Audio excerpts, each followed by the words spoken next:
అని చెబుతుంది, జన్మ పాపం అని చెబుతుంది. కానీ ఆ గ్రంథాల్లో చూస్తే దేవుళ్ళు కూడా పాపులేనని చెబుతుంది.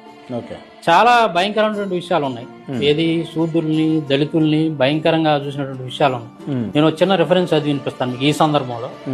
విష్ణు స్మృతి 16వ అధ్యాయం 14వ శ్లోకంలో ఏముంటదంటే, చండాలను అంటే దళితుల్ని ఊరి పొలిమేరలో నివసించాలి.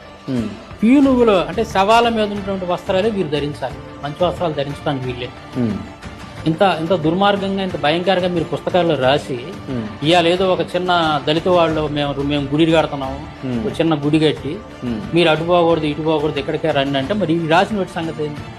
ఇప్పటి వరకు కూడా అంబేద్కర్ గారి రాజ్యాంగం రాయక ముందు వరకు కూడా క్రైస్తవ మిషనరీలు భారతదేశానికి వచ్చి చదువు చెప్పి బట్టలు ఇచ్చి వైద్యం చేసి ఇవన్నీ చేయక ముందు మీరు ఎంత దుర్మార్గంగా చూశారు దళితులు. మరి ఇవాళ ఎక్కడ లేని ప్రేమ ఇవాళ మీకు ఎందుకు అది పొంగుకొచ్చింది అంటే, ఎందుకంటే దళితులు క్రైస్తవంలోకి వెళ్ళిపోయారు, ఇప్పటికే ఇంకా వెళ్తా ఉన్నారు.